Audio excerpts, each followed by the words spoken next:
जो गाना गाया था अमृता फडणवीस देखो, इस बारे में जिनके ऊपर आरोप किया है उनको ही जवाब देना होगा। हाँ, देवेंद्र फडणवीस अभी प्रेस कॉन्फ्रेंस कर रहे हैं सर। फिर उनका ही जवाब आने दो। बात ऐसी है, जिस तरह से महाराष्ट्र की राजनीति चल रही है, एक दूसरे के ऊपर इस प्रकार से आरोप करना, एक दूसरे जो अपने राजनीतिक विरोधक है उनको झूठे मुकदमे में फंसाना, केंद्रीय जांच एजेंसी का मिसयूज करना, महाराष्ट्र में ये कभी इससे पहले नहीं हुआ था। ये 2 साल में चल रहा है। ये महाराष्ट्र की राजनीति की परंपरा नहीं है। अब पवार साहब को भी उसमें घिसट लिया, पवार साहब के ऊपर भी आरोप करने लगे लोग। शर्म आनी चाहिए ये बीजेपी के लोगों को कि अपने राजनीतिक हिसाब किताब करने के लिए वो शरद पवार जैसे महाराष्ट्र के और देश के बड़े नेता के ऊपर भी इस प्रकार से झूठे इल्जाम और खिचड़ उठा रहे हैं। क्या दाऊद का नाम लेते हैं, उसका नाम लेते हैं। देखो, राजनीति की बात करें तो हमाम में सब नंगे होते हैं। और जैसे कि नवाब मलिक साहब ने जो एक नया कोई सामने लाया है, कागज़ या वीडियो, मुझे मालूम नहीं, लेकिन मैं इतना ही कहूँगा हमारे सामने वाले लोगों को कि जिसके घर शीशे के होते हैं वो दूसरे पर पत्थर नहीं फेंका करते। अगर आप हमारी तरफ पत्थर फेंकोगे तो हमारे हाथ में भी पत्थर है, लेकिन हम हमारी राजनीति और हमारा संस्कार इतना नीचे गिरने नहीं देंगे जितना आप कर रहे हो। आज भी आपको मौका है, संभल जाइए, इतना ही मैं कहूँगा। सर, मराठीमध्ये देवेंद्र फडणवीस यांचं नवाब मलिक यांनी मोठं विधान केलेलं आहे की देवेंद्र फडणवीसच्या इशाऱ्यावरून महाराष्ट्रामध्ये ड्रग्सचा खेळ सुरू आहे।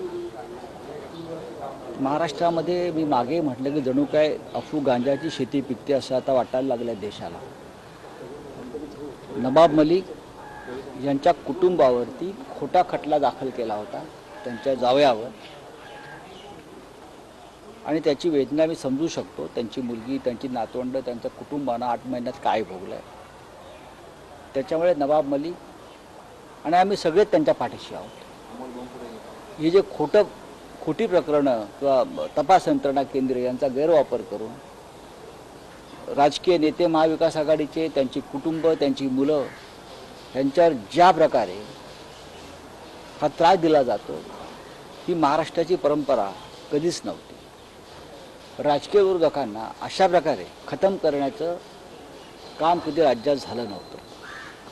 या महाराष्ट्राला एक मोठी परंपरा आहे या संदर्भात, पण ते होत आहे। काल मी पाहिलं की माननीय शरद पवार यांच्यावर सुद्धा भाजपकडून घाणेरड्या पद्धतीनं चिकलफेक झाली। भारतीय जनता पक्षानं त्या संदर्भात खुलासा करणं गरजेचं आहे। हे तुमचं अधिकृत मत आहे का? देवेंद्र फडणवीस जर पत्रकार परिषद घेणार असतील तर त्यांनी याच्यावर बोलायला हवं। तुम्ही काय बोलताय?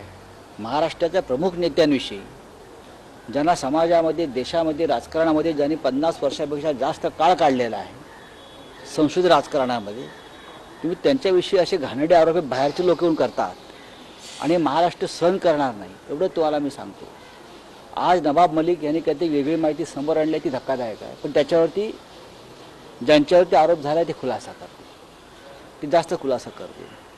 पण राजकारणामध्ये एकच सांगितलं जातं, हमाम में सब नंगे होते। आणि ज्यांची घरं स्वतःची जे काचेच्या घरात राहतात त्याने दुसऱ्याच्या घरावर दगड मारू नये। आमच्याही हातात दगड असू शकतात आणि तुमच्याही काचा फुटू शकतात। आम्ही अजूनही संयम बाळगलेला आहे, आम्हाला संयम बाळगायचा आहे। कमरेखालचे वार शिवसेनेनं किंवा आम्ही कधी केले नाही। मी शरद पवार साहेबांना अनेक वर्ष ओळखतो, त्यांनी सुद्धा एक संस्कार असलेलं राजकारण सातत्याने केलेलं आहे। जर समोरच्यांना हे करण्याची इच्छा नसेल तर अत्यंत वाईट पातळीवरती ही लढाई जाऊ शकते। सर, फडणवीस कुठेतरी या ड्रग्स पेडलर्सना संरक्षण घालतात मला माहिती, या संदर्भात एनसीबीने चौकशी करावी। जर कोणाकडे पुरावे असतील तर पुरावे द्यावेत, पण परत परत सांगतो, महाराष्ट्रामध्ये अशा प्रकारची चिखलफेक होऊ नये. सर समीर वानखेड़े की जो फैमिली है वो कभी मुझे रामदास मालूम आठवले से नहीं, जाके मुझे मिली मालूम, है? वो छोड़ दे, उनको क्या है, छोड़ दे. सर व्हॅटिकन मध्ये मोदींनी बायबलची प्रत माथ्याला लावली आहे. हिंदुत्वाचे धडे देणारे आता कुठेतरी काही सवाल उठू लागले त्यांच्यावर. बघा, महाराष्ट्र नाही, देश हा धर्मनिरपेक्ष आहे. हे जर व्हॅटिकन सिटीमध्ये जाऊन आमच्या प्रधानमंत्र्यांना समजलं असेल तर त्यांचं स्वागत केलं पाहिजे. हा देश सर्व धर्मग्रंथांचा आदर करतो. जरूर आम्ही हिंदुत्ववादी आहोत, पण सगळे धर्मग्रंथ हे आमच्यासाठी पवित्र असतात. हा धर्मनिरपेक्ष देशाची ही परंपरा आहे. नरेंद्र मोदी हे व्हॅटिकन चर्च सिटीमध्ये गेले, पोपना भेटले आणि त्यांनी बायबलची जी प्रत आहे ती कपाळाला लावली. मला वाटतं या देशाची परंपरा आहे, हे त्यांच्या सगळ्या अनुयायांनी लक्षात घेतलं पाहिजे. सर हिंदी में जानना चाहेंगे प्रधानमंत्री वेटिकन सिटी. देखिए, प्रधानमंत्री व्हॅटिकन सिटी गए, प्रधानमंत्री पोप फ्रांसिस को मिले, उसमें गलत क्या है? पोप साहब को सब लोग जाकर मिलते हैं, लेकिन अगर दूसरा कोई जाकर मिलता तो बवाल होता. इस देश का दूसरा कोई जाकर मिलता तो ये राष्ट्र खतरे में आ जाता, यहाँ का धर्म खतरे में आ जाता. लेकिन प्रधानमंत्री खुद मिले हैं, उन्हें आने का यहाँ न्योता दिया है पोप साहब को. पोप साहब से बातचीत भी हो गई गरीबी निर्मूलन के बारे में. पोप साहब ने उनको बाइबल की एक कॉपी भेज दी, वो अपने सर पर लगाकर उसका आदर किया. ये अच्छी बात है. ये हमारे देश की परंपरा और संस्कार है. ये देश अगर धर्मनिरपेक्ष है ऐसे आप मानते हो तो हम सभी धर्मों का और सभी धर्मग्रंथों का आदर करेंगे.